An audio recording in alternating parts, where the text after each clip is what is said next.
Marvel Champions is a great game, but it's not always the most balanced game, and while it has improved as time goes on, some issues still exist. In part 1 of Fixing the Imbalance, I went over the basic philosophy behind the game's issues and suggested simple tweaks for some of the weaker characters, and a deck building restriction to keep allies from overwhelming decks.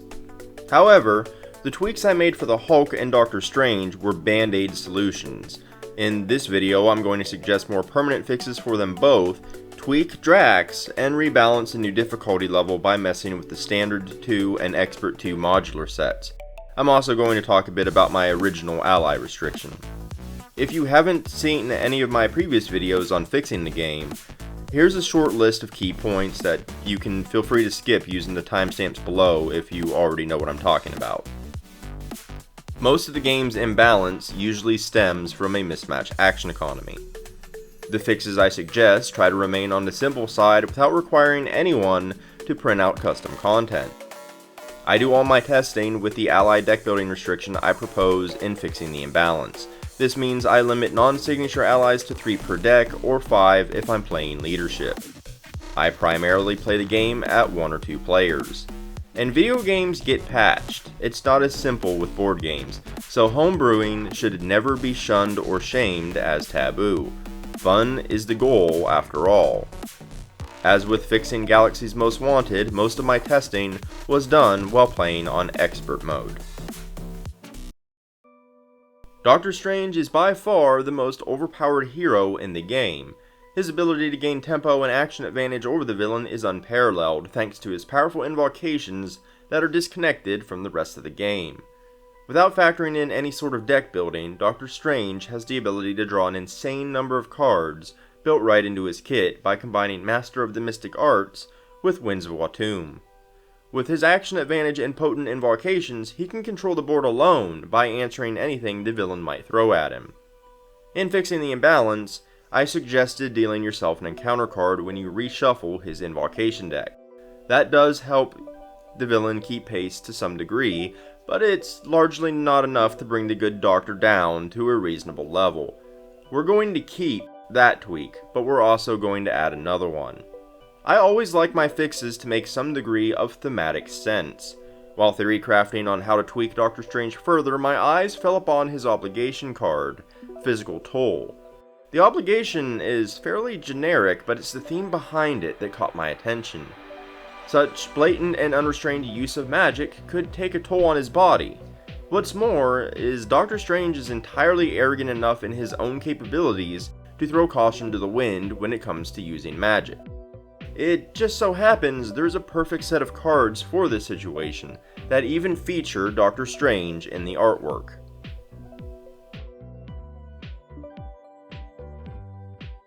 In Rise of Red Skull, there's a set of campaign obligation cards called Medical Emergency.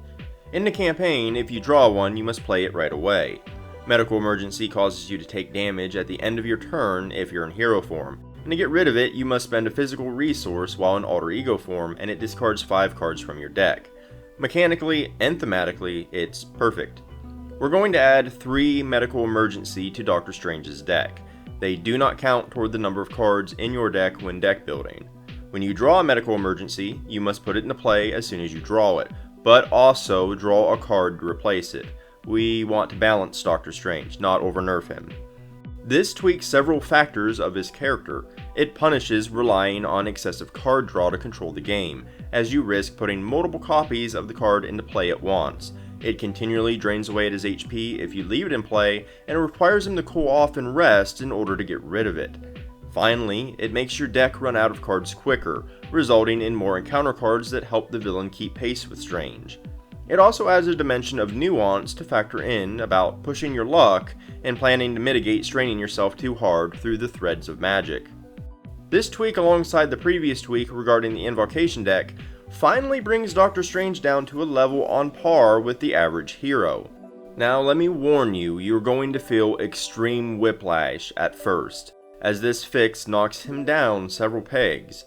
There will be an adjustment period where he feels overnerfed, but that will pass over time as you learn to adjust to the new playstyle. However, if after several tries you feel it is too much, feel free to knock the number of medical emergencies down to 2. On the other hand, I have an eye for design and mechanics, but that doesn't mean I'm a pro at the game. If you still find Doctor Strange to be too strong, add the 4th medical emergency to the deck.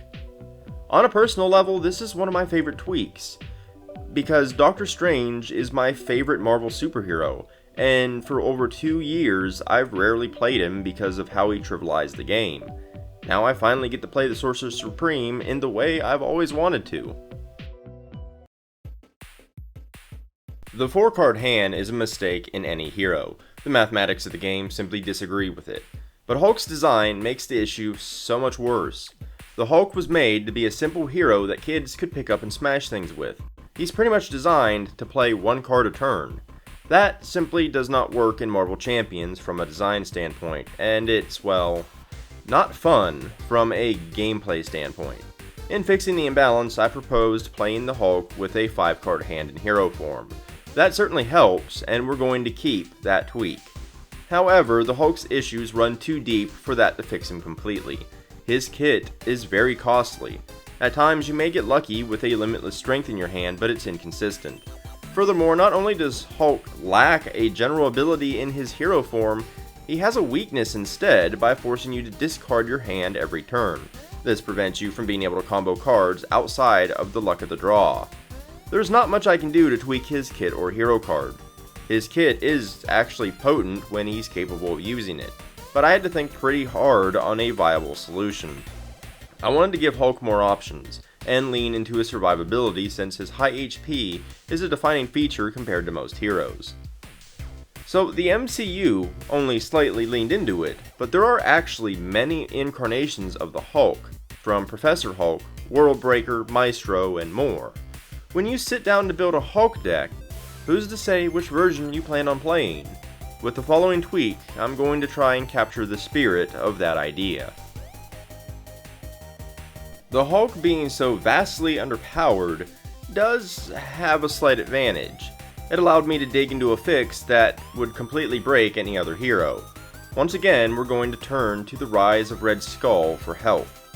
When you go to build a deck for Hulk, pull out the following campaign upgrade cards from Red Skull: Improved Thwart, Improved Attack, Improved Defense, and Improved Recovery. Choose one of them to give the Hulk. It has the setup keyword and starts in play. These address several issues with the Hulk. They lean into his hulkiness by increasing his HP.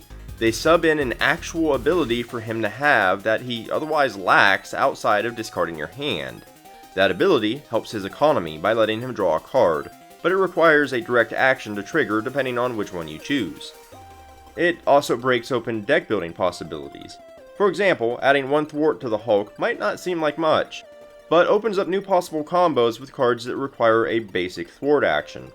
Extending his survivability with an HP increase gives Hulk more time to act, and the extra draw ability combined with a 5-card hand really helps bring Hulk up to a reasonable level. You can come up with some awesome builds too. A protection Hulk can get 5 defense with an armored vest, while an aggressive Hulk can attain really high levels of attack damage. But the thing is, it rarely breaks him because leaning into either one leaves gaps to be exploited. Alternatively, you could give up those extremes to cover his weaknesses, and that also comes out balanced. There are certain builds that can break him like this, but that's true of most heroes. The key point is, in the vast majority of decks, it's simply going to bring Hulk on par with the average hero, and more importantly, make him fun to play. Drax is the strongest of the 4-card hand heroes. Much like Thor, he's close to being great, and can actually excel in certain builds as is. The problem is that a hero that's weaker than the rest outside of few specific builds is still an underpowered hero. Drax can be strong, and he can snowball, especially at higher player counts where he can rely on teammates. But the thing is, it takes Drax several rounds to meet the same level most heroes start at. Drax, like Thor, walks a tight rope between power levels. You can't simply give him a 5-card hand. If you did, he would become broken once he obtained his vengeance counters and Dewey Theat mastery. Just like Thor, I found the solution to be the same. My suggested fix for Thor was to give Asgard the setup keyword. My suggested fix for Drax is to give Dewey Feet Mastery the setup keyword. It's a small tweak that doesn't break Drax, but helps level him out without needing to survive multiple turns first. It's a situational 5-card hand that can be targeted by the villain's encounter cards. Drax won't always get 5 cards since it requires him to attack, but that's a bit of nuance you have to factor in. It works out because of how well Drax is designed in the first place. He was on the cusp of being a balanced hero and just needed a little pinch on the bottom to get him the rest of the way there. Hopefully, we don't see another hero with a 4-card hand in the future. Since the game was released, hardcore players have needed a difficulty beyond expert. The designers attempted a band-aid fix with the heroic mode, but it's terrible because it breaks the game's internal mathematics and action economy. A second attempt was made with the Hood pack, as it includes new optional standard and expert 2 sets. Sadly, they largely fall into the same mathematical issue as heroic mode, but with extra steps. I go into detail about this in my review of the Hood scenario pack, but basically the reliance on Surge pushes it over the edge. And all of it disproportionately punishes lower player counts. The 2 sets did offer me a framework to make a set of my own by using existing cards that gives the game a difficulty above expert that's challenging but better balanced. One look at the name of my channel will reveal to you that I'm terrible at naming conventions, so I just call it Master Difficulty. To play Master Difficulty, you will play against stages 2 and 3 of the villain and add the following cards as the Master module, replacing the Standard and Expert sets. 1 Formidable Foe on the Standard side if you're playing with 3 or more players, 1 Ruined Nation, 1 Seek and Destroy, 1 Master Plan, 1 Caught Off Guard, 1 Overwhelming Force, 2 Advance, 2 Shadows of the Past, and 2 Total Annihilation. This provides a high degree of challenge that actually targets many of the player's stronger points without simply piling on as many cards as the game can at once. I'll explain the reasons behind these choice of cards. First of all, the steady keyword is more punishing at lower player counts, but less so at higher ones since more players can pile on status cards. Higher levels of Marvel Champions already place a high emphasis on thwarting, so I think the acceleration icon on the expert side is overkill given the rest of the master set. So we will use Formidable Foe, but only with 3 or more players, and only on the standard side. Ruined Nation and Master Plan both serve to add pressure using side schemes without overpiling encounter cards on the players. Both can potentially thin the villain's deck, leading to an acceleration icon, or enhance the side schemes already in play. I also like Ruined Nation's 4 boost icons as it's rather unique, scary, and can be turned against a villain with certain cards. At the same time, neither are overly destructive. They're something you need to keep in mind, but won't dogpile you when they come out. Nemesis sets are underutilized. They rarely come out, and plenty of heroes have Nemesis sets that are far too weak for how little they hit the table. By adding 2 Shadows of the Past and Seek and Destroy, we're making the threat of their appearance a constant, and making it more likely that more than one will see play at higher player counts. This brings more of a hero's uniqueness to the forefront, where your choice of hero actively influences the villain's potential on a more consistent level. The fact that many Nemesis sets aren't super threatening matters a lot less when they have a much higher chance of appearing during the game. Plus, Shadows of the Past surges if your Nemesis minion already entered play, so having 2 of them in the deck isn't a dead draw. Caught Off Guard and Overwhelming Force both directly target a player's engine. Some heroes can snowball heavily once set up, and these cards slow that down. It's another factor to keep in mind as you play your supports and upgrades, and allies, rather than simply firing and forgetting. Advance is one of the scariest cards in the game, especially at lower player counts. The tension of an unexpected scheme is needed in the game, especially for villains that typically advance threats slowly. However, the new counterpart of Advance, Dark Dealings, is way too far. +1 scheme and Surge is overly brutal, especially at lower player counts, so we're just going to stick with Advance. Total Annihilation is the only Surge concession I'll make, because it brings much needed ally hate to the game. Chump blocking is disproportionately strong, and Overkill is a direct counter to it. I especially like that it adds Overkill as a boost effect. Now, total annihilation must be treated with the same fear as advanced, because being unprepared for it will lose you the game. It will also shake some players out of their comfort zone when it comes to playstyles, as chump blocking can't be relied on the entire time. I didn't include assault because total annihilation directly replaces it, and I didn't include dark dealings for reasons already mentioned.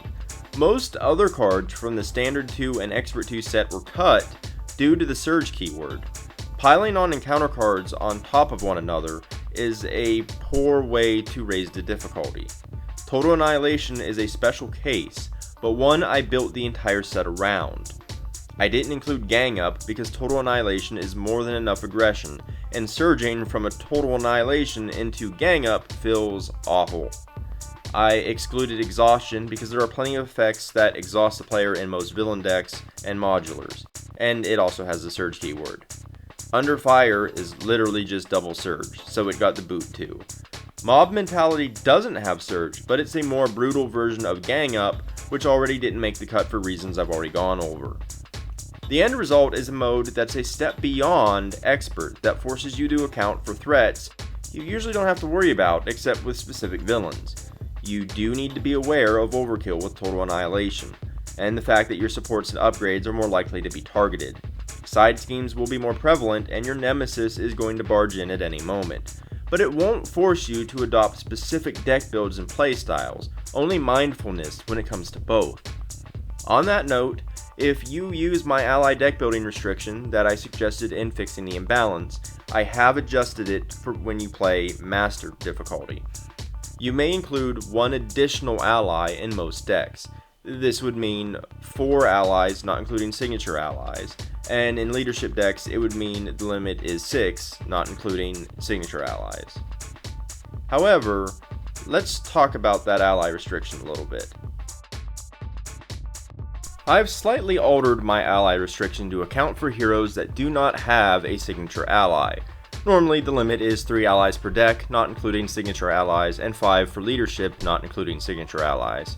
However, any hero without a signature ally may include 1 additional ally to make up the difference. Now, I stand by my ally restriction as a whole. It brings the value of allies down to better match other card types and leads to more unique deck building than simply throwing in as many as you can afford. But it's not perfect. One of my YouTube viewers commented that it disproportionately affects certain heroes, and that it doesn't make sense to give leadership more of the strongest card type when it's the strongest aspect. Both points are absolutely correct, and I knew that from the time I made the restriction. Realistically speaking, there is a limit to what I can do. It's not my game, and I'm not the designer. Short of remaking the game myself, there's only so much I can change. I think my ally restriction is the simplest fix that addresses the most issues regarding allies on a wide scale. It has holes, but honestly, no fix I propose will be perfect. They aren't meant to be. They're just meant to make the game feel better and more fun. However, I will propose an alternative to my ally restriction, with the caveat that I'm openly admitting that this one won't be perfect either.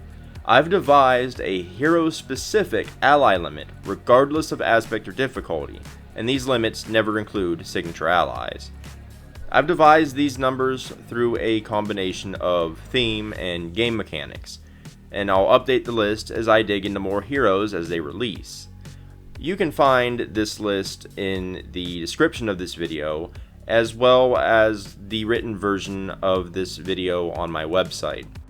And as always, you can find an updated document of all of my Marvel fixes on my Patreon.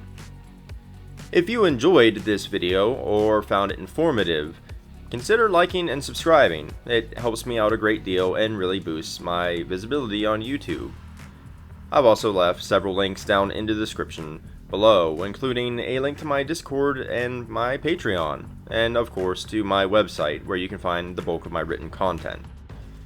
Do stay tuned because I have a review of the Sinister Motives box coming soon, and I do have another set of fixes on the way where I'm going to try and address a handful of problematic scenarios. But in any case, thanks for watching, and until next time.